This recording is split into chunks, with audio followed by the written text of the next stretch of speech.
Assalamualaikum warahmatullahi wabarakatuh. Salam sejahtera untuk kita semua. Baiklah, dalam video kali ini saya akan menjelaskan materi bahasa Indonesia tentang teks eksplanasi. Untuk lebih jelasnya, silahkan melihat PowerPoint berikut dan dengarkan penjelasan saya. Sebelumnya, perkenalkan, nama saya Jabir Ansari dari kelas 11 MIPA 1. Saya bersekolah di SMA Negeri 1 Tarakan. Baiklah, kita akan langsung mulai saja materinya. Yang pertama, kita dari pengertiannya terlebih dahulu.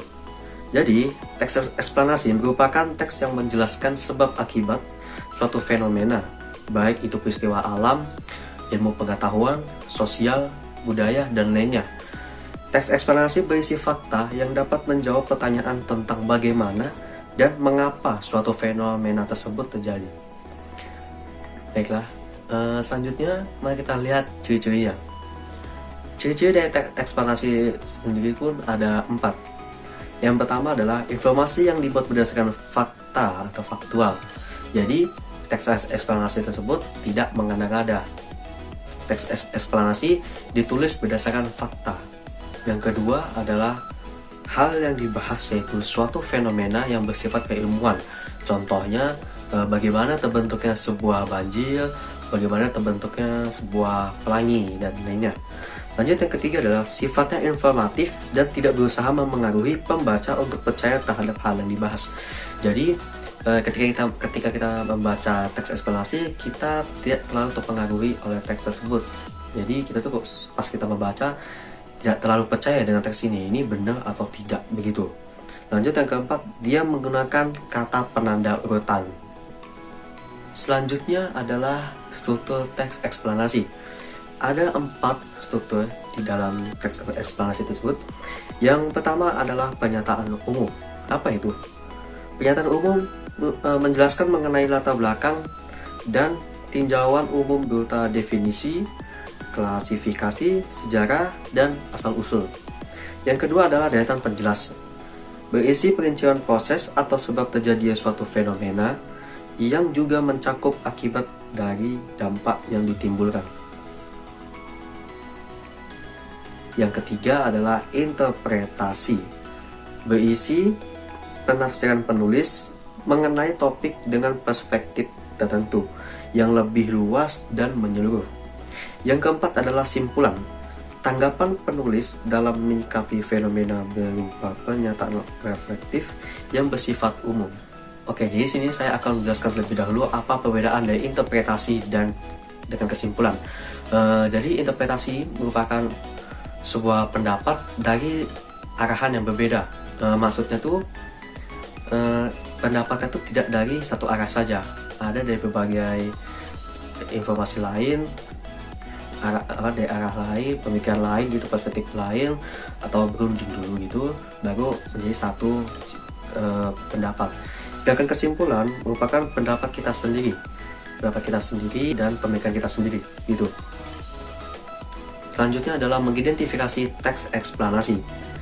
Ada 3. Yang pertama adalah kita lihat dari struktur terlebih dahulu. Struktur dari teks eksplanasi tersebut ada 4 ya tadi. Pernyataan umum, deretan penjelas, interpretasi, dan kesimpulan.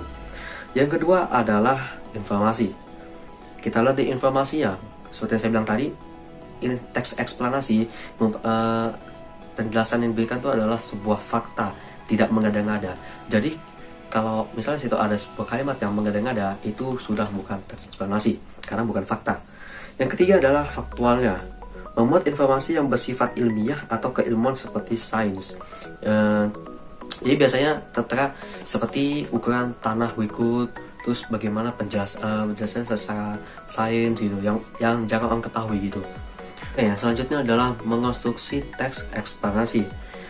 Oke, jadi mengonstruksi teks eksplanasi adalah kita menyusun bagian pokok teks eksplanasi tersebut dan menyajikannya kembali teks tersebut dengan bahasa kita sendiri. Jadi, jika ada sebuah teks eksplanasi, kita ambil poin-poin pentingnya, kita tulis atau apa itu, kemudian kita sajikan kembali dengan bahasa kita sendiri. Seperti itu. Oke. Mari kita lihat berikut adalah contoh dari teks eksplanasi dengan berjudul Pelangi. Oke, mari kita lihat yang pertama, ada paragraf pertama maksudnya, ada pernyataan umum atau pembuka. Nah, di situ bisa kita lihat bahwa kalimatnya bersifat umum atau yang sudah orang ketahui gitu, yang bisa orang ketahui. Kemudian kita lanjut ke paragraf keduanya, bagian deretan penjelasnya atau isi.